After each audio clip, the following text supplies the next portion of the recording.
And everything ready for setup. Session 4 setup.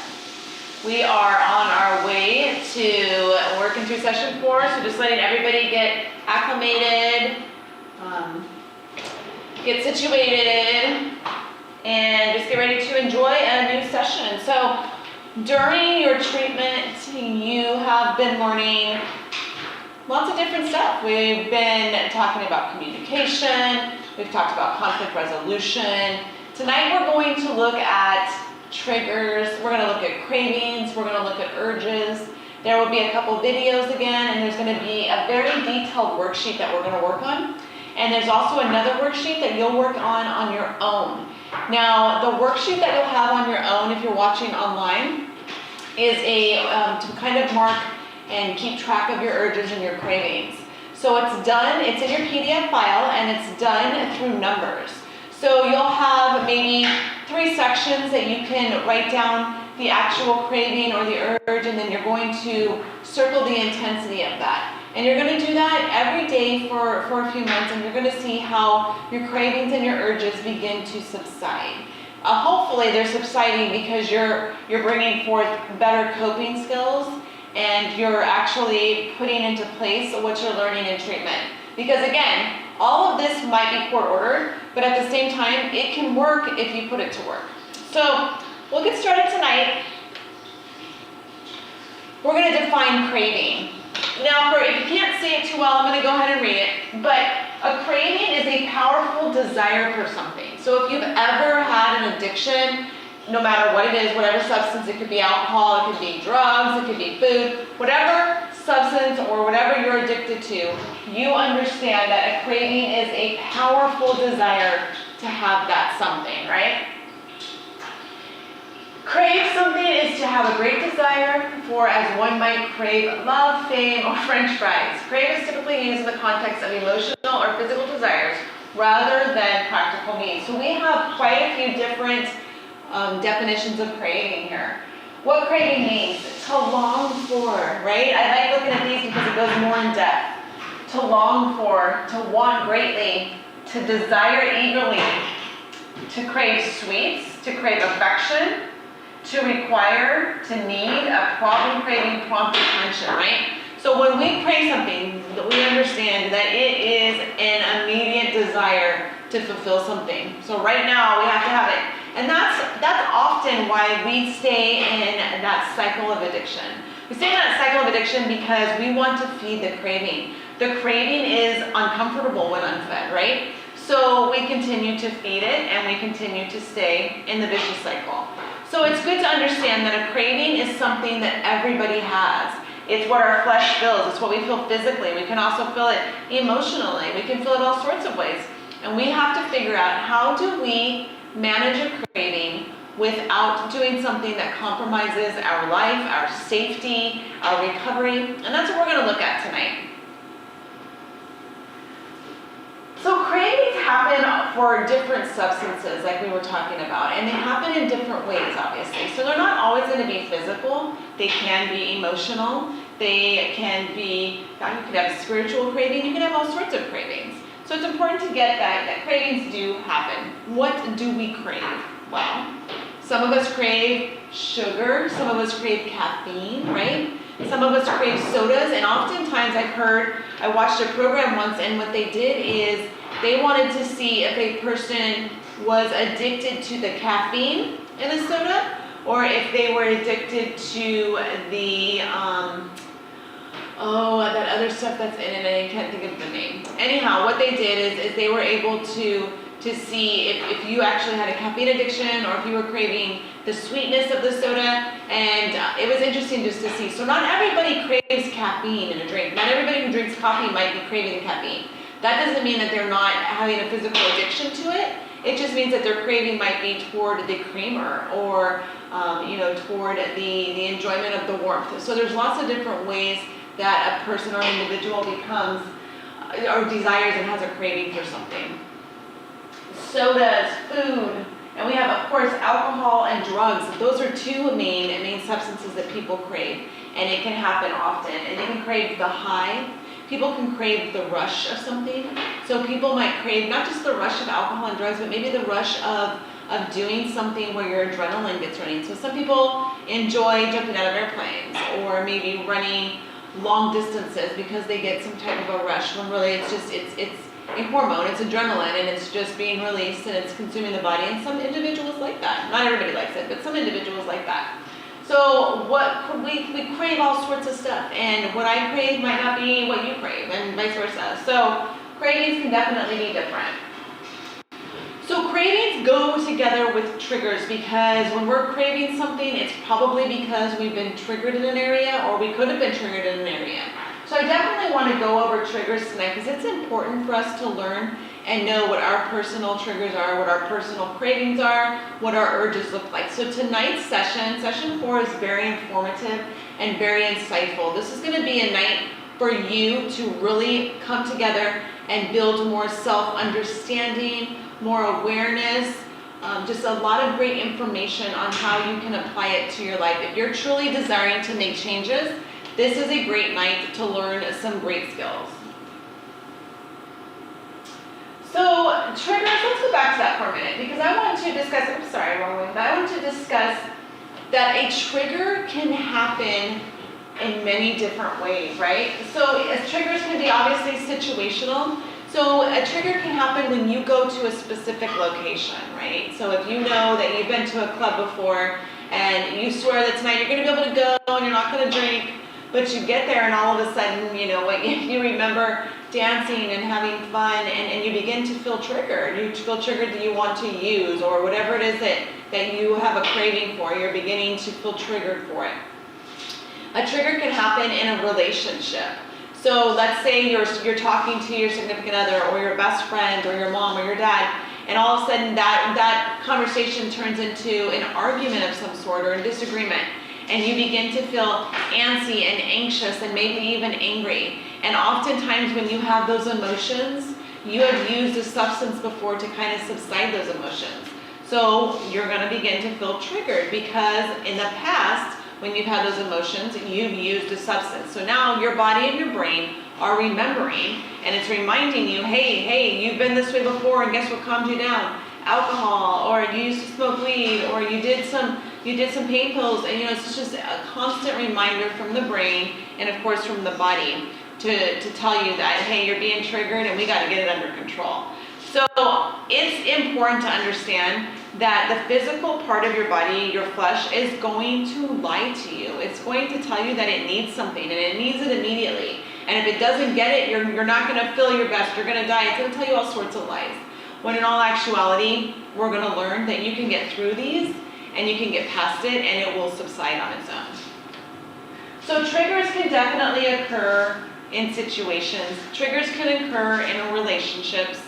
You can be triggered by music. So I know we've talked about this before, and we'll talk about it again, but music can be both a great coping skill, and can also cause triggers for some individuals. So if you have a specific music or a specific band that you like, that you also associate with having a great time with, or maybe going out with, or drinking, and you listen to that music and it brings back those memories, and you begin to feel that desire to want to do specific things, those are triggers, and you're being triggered because of maybe of that particular song, or maybe that particular band. Maybe you saw a concert one night and you had some drinks with your friends and it was a fun night. So it's a trigger because you're remembering those events.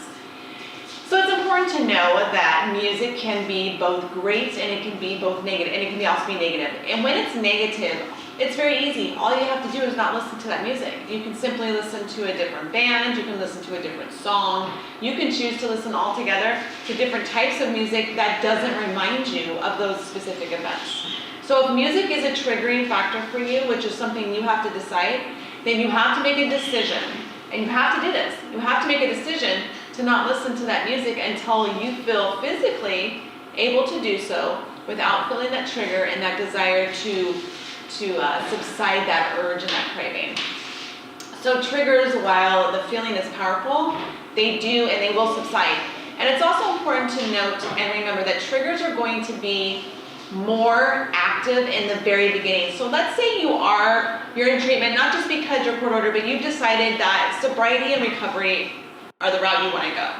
And so maybe right now you're in the beginning stages and it's a little challenging, but what you're realizing is that your triggers are out of control right now. Well, in the beginning of anything, when we're learning a new routine or when we're stopping something from before, triggers are totally common and they are going to be completely manifesting in the very beginning of your recovery. So just know that, and the more you know, the more powerful you're going to be able to withstand those types of triggers.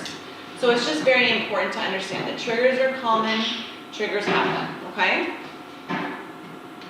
And the brain remembers both alcohol and drugs, and it's interesting how it does that. So here's a little education. Alcohol affects your central nervous system by changing how your neurons communicate. So we all have neurons in our brain, they're sending messages to each other, they're telling each other specific things, they're trying to tell one thing something to do and tell another how you should feel. So alcohol definitely affects our central nervous system. And it does this by suppressing the excitatory neurotransmitter glutamate. So there's many different types of, whatever that is, can we get that in the background to turn off? Okay, thanks. Yeah, so glutamate is a very powerful neurotransmitter, and it's very common when you hear about glutamate with regard to alcohol. So what happens here is it says alcohol affects your central nervous system by changing how your neurons communicate. It does this by suppressing the excitatory neurotransmitter glutamate, and it increases the inhibitory neurotransmitter GABA. Now, GABA is an acronym for a very long word of your neurotransmitter, and GABA is a part of a neurotransmitter that helps people feel relaxed. Okay, so when GABA, when a substance is creating GABA to come forth, you're probably going to feel more relaxed, you're probably going to feel less anxious. There's lots of good feelings that you're going to have because of GABA. So when you have a substance that's working on these different types of neurotransmitters, that's where the brain begins to remember good feelings, and the body begins to remember how great it felt to feel that way, and it sticks with you. So you have these different types of memories that remind you of alcohol and drugs and the feelings and the rush and all sorts of just awe-inspiring moments, right? Whereas marijuana, the active ingredient is something called THC. It's tetrahydrocannabinol. So we started by THC. There's also lots of other components in the marijuana plant, like CBD, there's CBG, there's lots of components to the marijuana plant. But the actual ingredient, the active ingredient that's going to make you feel, that's psychoactive and it's going to make you feel different, is the THC. And it acts on the cannabinoid receptors in the brain. So as interesting as it is, and maybe you didn't know, or maybe you're learning it as more research comes out, our body has an endocannabinoid system. And because we have this system, our body is going to recognize if you do use a part of that plant, especially THC, and it's going to have a reaction from that part of the plant. So the receptors in the brain, it'll cause the neurons to fire continuously, and it'll make your imagination and thoughts feel magnified and more connected. So there is some science of what's going on in addiction, right? It's not just, hey, I drank a few beers, I got stupid, I drove, and I got this DUI to worry about. No, there's legit science that backs all of this and shows us how our body is affected by the substances and how our brain actually remembers substance use, whether it's alcohol, drugs, cigarettes, caffeine, soda, all sorts of stuff.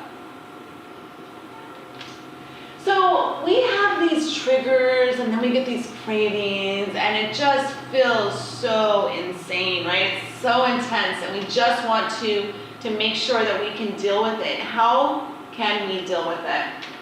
Well, first and foremost, it's important to note that cravings are normal. I'm going to get some water. But yes, cravings are normal. We want to make sure that we understand that cravings are a normal part of what we're going through. So if you are on a journey of recovery and sobriety, you're going to have cravings. We're going to have cravings even if we're not on a journey of sobriety and recovery, because once you stop drinking, the next day you might crave it, or you might have a trigger to want to go do it again. So you might not even be somebody that necessarily wants or is seeking sobriety or recovery at this time in their life, but cravings are still going to happen. So it's important to understand that cravings are normal. Sorry, I've been literally talking all day long and my throat is dry. So I just have to make sure I drink water. But yeah, so cravings are 100% normal. Once you understand that, and once you can say to yourself, hey, what I'm feeling is normal and I'm gonna have these cravings. Once you can tell yourself that, it's very empowering because you begin to understand that you're not, first of all, you're not the only one going through it. And secondly, it's completely normal. If you were to tell somebody, hey, I'm craving a cigarette because you're a smoker, another smoker would be like, I totally know what you mean. It's the same thing with alcohol and substances, other substances, drugs. I'm craving marijuana, I'm craving that high. Yeah, I know what you're talking about. I've been high before. I understand that. So people understand, people know cravings are normal, especially in recovery. We have to learn how to resist a craving though, because if we're truly desiring a sober life or even a life like free of cigarettes, or maybe you want to stop using caffeine, or maybe you want to cut back on your sodas, or maybe get rid of soda altogether, you have to learn how to resist those cravings. Because the cravings are going to come on, and they're going to come, and they're going to, like I said, your flesh, your physical body is going to tell you you need it or you're going to die. But the great thing about it is you're not going to die, unless of course like we talked about, there's alcohol and there's benzodiazepines. We need a proper detox, okay? But what I'm talking about is just your general craving, just your desire to want to smoke a cigarette, or just your desire to take a pain pill, right? Or just a desire to have a couple beers with your friends. Those cravings, we can definitely control them. So it's unfortunate that the acronym is dead, but let's go through what they each mean. So D is for delay. So when you have a craving, remember, delay it. Don't jump in and try and satisfy that craving at first. Because what I want you to do is train your brain and train your body to try and not satisfy that craving immediately. Because as soon as you can start to teach yourself that you don't have to satisfy it immediately, you begin to delay that reaction and that response that your body's trying to give to you, and those cravings become less powerful. So if your goal again is to be sober, or your goal is to not smoke cigarettes, just know that the cravings are going to be intense, and generally they're most intense in the beginning. They will subside. But even in the beginning when they're most intense, if you can just delay doing anything for those cravings for even 10 to 15 minutes, you are retraining your brain, you're retraining your body, and you're helping yourself to understand that you can get through it. You don't have to be impulsive. You don't have to act right away just because there's a craving, okay? E, we want to escape. Chances are if you're having a craving, you might have jumped into one of your triggered situations. Maybe you're in an environment that looks like fun, or you're seeing a whole bunch of your friends drinking, or maybe you went to a house party and people are smoking weed, or maybe you're just simply at a family gathering and everybody's smoking cigarettes outside. You have entered into a place where you're triggered and now your cravings are manifesting. You have to escape. If you're truly serious about making changes, escape is going to be a part of that. You're going to have to step back. You're going to have to say, hey, this is not where I want to be in my life. Not right now, maybe not ever. And I have to sneeze, but it might go away. I definitely don't want to be here right now. And so in order to,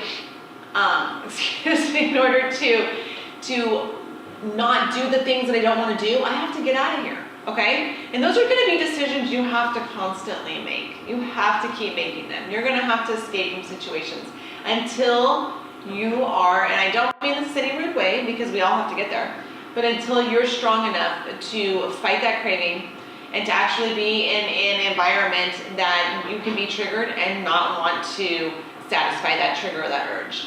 And that happens, I had to quit things in the past too. I remember quitting smoking, and one of the biggest things for me with quitting smoking obviously was the physical addiction. But you could kind of handle that, if you wore a patch or you maybe shoot some nicotine gum. One of the aspects of quitting smoking that I always felt the most compelled by was the actual enjoyment of hanging out with friends and talking while smoking.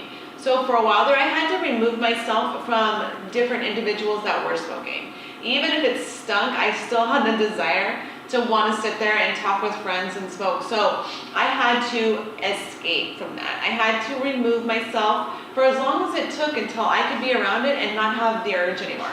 And I'll tell you, the urge eventually passed. It's been over probably about 10 years now since I've smoked, and I don't have any desire to do it. In fact, it makes me sick. So the urges are gone, the cravings are gone, even if I'm triggered, I'll remember it, but I'm not wanting to desire it. So you can definitely get through it through escaping in the beginning. Acceptance. Accept the fact, like I said, that cravings are natural and that they are going to be intense. In the very beginning, they can be so intense that you can have lots of emotions. You might be sad, you might get angry, you might find yourself maybe even times a little giddy because you're excited that you're not doing something that you used to be so addicted to. And so you're laughing at inappropriate times, or maybe you're just feeling really good. And then you find yourself crashing with sadness because there's a period of grief that we go through, even when we're getting rid of something bad, right? So we've been there before where we've maybe gotten out of poor relationships, or we've left relationships in the past that weren't healthy for us. Well, when we're letting go of a behavior like drinking alcohol or smoking or using drugs, we are going to grieve that process. Many of us are going to grieve that process, and it's completely normal. And accepting that is something that you should do in order to help you move forward as you continue to recover. So far we've got delay. Don't give in to the craving right away. Don't do it at all, especially if you're learning how to cut back on something. Don't give into it. Get through the 10-15 minutes. Tell yourself, hey, I know this craving is extreme right now, but let me give it 15 minutes. Time it and watch how it subsides.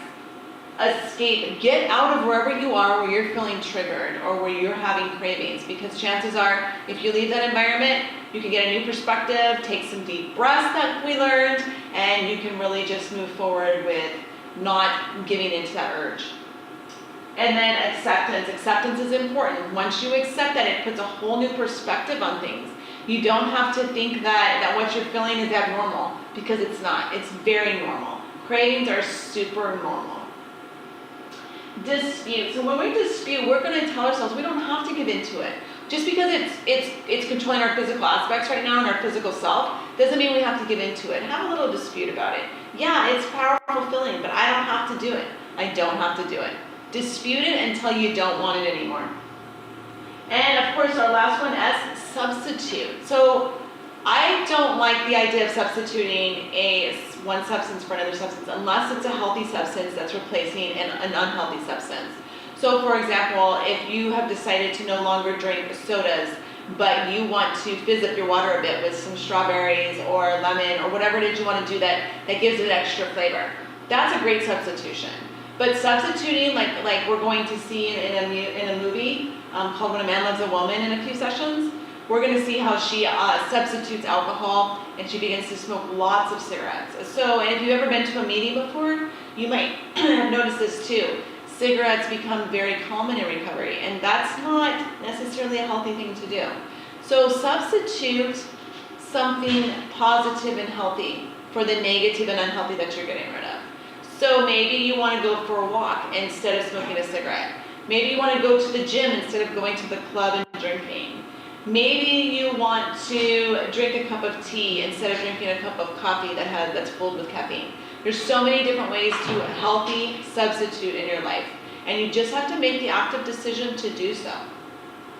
So hopefully these will all come in handy, and if you're watching online, you can always back it up and look at this again and take notes. That's what's cool about doing this online. It's cool in person because you're here and present, and there's just things that you get to talk about after group and stuff, but it's cool online too because you can back it up once the live video is finished and you can watch it again.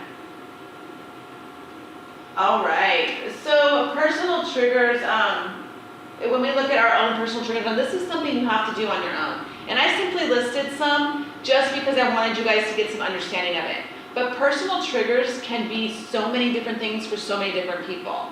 And again, we've talked about them before, but we got bars, we've got clubs, friends' houses, parties, family gatherings even. I know people think, well, it's just my family, I gotta go, it's the holiday season, we always get together. Well, guess what? Lots of stuff happens at family gatherings. Sometimes things that aren't necessarily the healthiest. And some people can just do that once or twice a year. But for some of us who have an issue or have gotten in trouble or who have to not do those things because we're on a court order or we're on probation, we have to bypass that. We might not be able to attend that family gathering if it's going to trigger us and cause urges. So I want you guys to know your personal triggers. I want you to take the time to really put forth the effort to identify what your triggers are. And if you were in an individual counseling per se, you would work with your therapist on creating a treatment plan that would have your triggers completely identified, so you would know what they were. And if you didn't know them, it would be a goal to have done in treatment. You would want to figure out those triggers, and it's good to have. And this is going to be healthy for you, and it's also going to be healthy one day if you want to help somebody else as they move forward in the same spot that you could be in. Football games, basketball games, so sporting events can certainly be triggers for some, especially if you're used to doing that on a regular basis. Dinner parties, work get-togethers, happy hours after work. You have to be in a really good spot in order to be able to go to places that trigger you.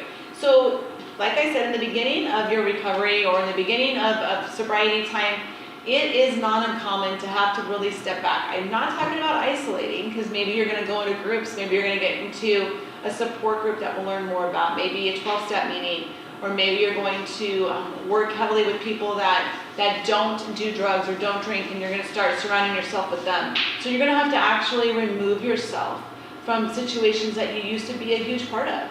And again, that's going to be part of the grieving process as well. So that is our discussion for right now. What I'm going to do now is talk about our worksheet. So online, it should be in a PDF file, and I want you to pull it up. Now there's two worksheets, like I said. There's one about your urges and cravings, and then there's one titled Triggers. So let's open up the one titled Triggers, because we really want to go over this, and I want you to be able to do it both here in person and online, so I want to make sure you guys understand it.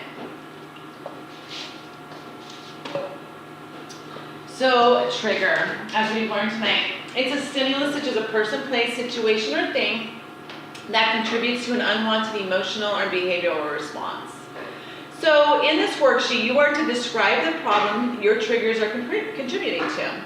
What's the worst case scenario if you are exposed to your triggers? So again, this is going to be completely subjective. What Heidi might be, finding to be her worst case scenario isn't necessarily going to be the same thing that Shelly finds to be her worst case scenario. So you want to definitely write down your personal worst case scenario when you're exposed to a trigger. For many, it might simply just be really using again, or having that beer that you haven't had in a long time. So you want to write those down. You want to identify that. Trigger categories. Just about anything can be a trigger, as we've learned. To begin exploring your own triggers, think about each of the categories listed below. Is there a specific emotion that acts as a trigger for you? How about a person or a place? List your responses in the provided spaces. So what you want to do here is list a specific emotion that acts as a trigger for you. So when you see specific people, are there emotions that happen for you? Do you get excited? Do you get sad? Do you have a desire to want to use more around certain people? This is how you identify the people in your life that can be triggers for you. And yes, it's unfortunate because people trigger us, and it can sometimes be those that are the closest to us.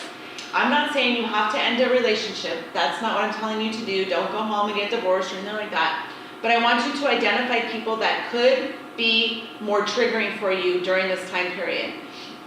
And the reason for that is because, like we're going to talk about as time continues, and we're going to get into some family session stuff, but when we're in like a specific part of our treatment, or we're, even when we're court ordered, or we're in recovery, whatever it is that we're doing, we're learning new things, and we're learning how to better ourselves. And not everybody around us is doing that. So sometimes we might have to call out the obvious, and that might be, hey, so-and-so isn't going to be the best person for me right now. It doesn't mean I have to leave them, it doesn't mean anything yet. But what it means is that I've identified that there's specific times in my relationship that person, that I feel more wanting to use more when I'm around that person.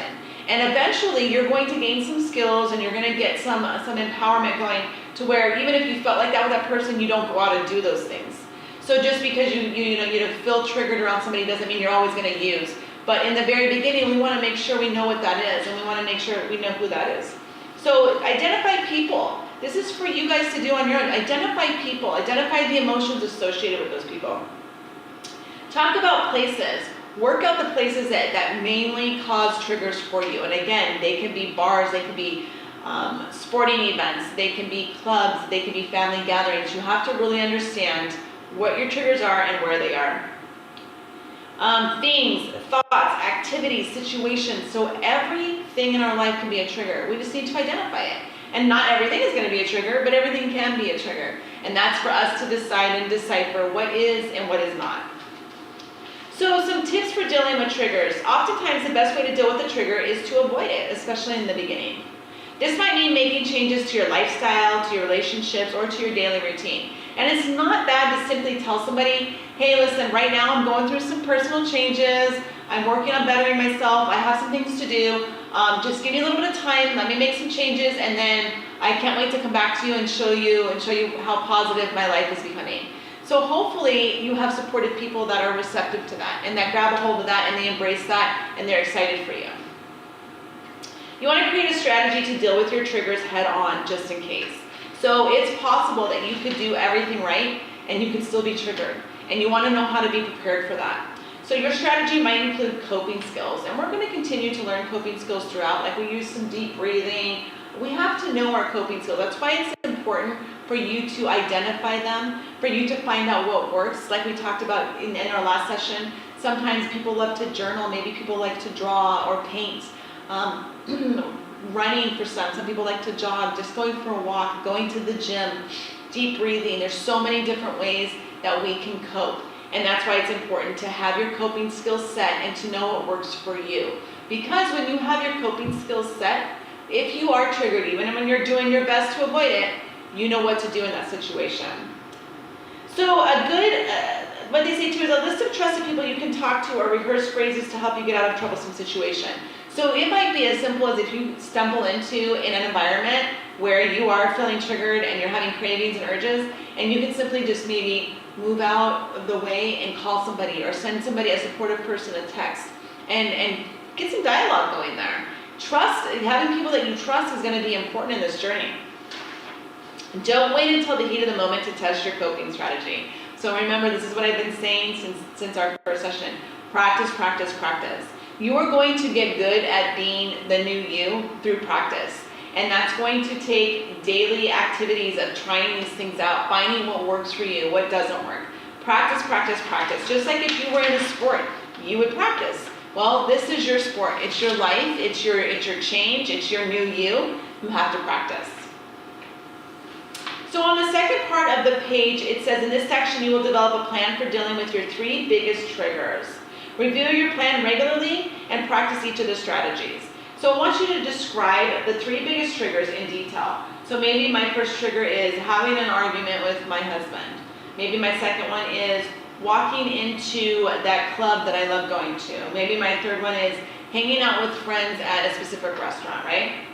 So I have mine listed, and then I'm going to describe my strategy for avoiding or reducing exposure to each trigger. So if my first trigger was having an argument with my husband, then I need to find a strategy that I'm not going to be arguing with him, because I have to find a way to decrease that amount of negativity in that relationship. And I can only control me. Remember, I can't control you. I can't control you. I can't control him. I can't control anybody but myself. So I have to find a way to make myself better in that situation. And if an argument arises, I have to be able to say, hey, you know what, I don't want to fight. I don't want to do that right now. I'm going through some stuff, as you know. I just need to be calm for a little while, and I just need to relax. And then we can come back and we can discuss this at a later time. So know your triggers, write them in detail, and have strategies to get out of them. Maybe it's talking. Maybe it's simply getting in your car and leaving. Maybe it's not going in the first place. Prevention is always the best key, right? But if you do stumble into it, have a way out. Have your strategy in place. The final part of this worksheet says, describe your strategy for dealing with each trigger head on when they cannot be avoided. So again, like I said, there's going to be these times when we just cannot avoid our triggers. And it might be work related. Maybe you feel triggered at work for some reason. Maybe there's somebody that drives you nuts there. So maybe you feel triggered at work. Well, this is the time to really identify that, and this is where you get to really discuss how you're going to deal with that. And maybe at work, you're simply going to go for a walk around the building. Maybe you're going to contact your support system, maybe your support person, whoever's the most supportive that you have. You might reach out to them during some times at work and talk about it. Maybe do a text. Maybe instead of being right where that person is all the time, you're going to have a different place where you eat your lunch, okay? So that's what it is. It's just developing different strategies in order for you to become empowered as you face these triggers and as you face these cravings and as you face these urges. Because again, once we have these in place, we can really do so much more for ourselves. And we can continue to grow, we're gonna continue to get strong, and we're really gonna continue to just tackle all of this. So right now in this session, if you're here live, you're gonna watch some videos. We're gonna take some, just, so you're not always seeing me all the time, but I want you to see how others identify triggers, how others cope, just some ways to get through some urges. So that's why I take some time to do that during this session and just watch some fun videos, work on your worksheet, and that's what we're gonna be doing, and that's gonna sum up the session 4. So if you are online, you'll have to watch the entire video here, and then you'll have to watch the subsequent videos that are in place for session 4. You'll also need to open up your PDF file, make sure that you're doing these. Again, this is the best case for you, is to really work this. You make the best out of the situation. Don't think of it as, oh, I don't want to do that. Think of it as, I don't want this to ever happen to me again. Because I'll tell you, it's not uncommon to have repeat offenders. And as you continue, if you repeat, not saying you will, but if you do repeat the same thing again and you get another DUI, the consequences become more strict to where you're even serving time in prison. So know that, work this program and it'll work for you. So I'm going to shut off this video now, and you, if you're watching online, you can go to the next videos and complete your session 4.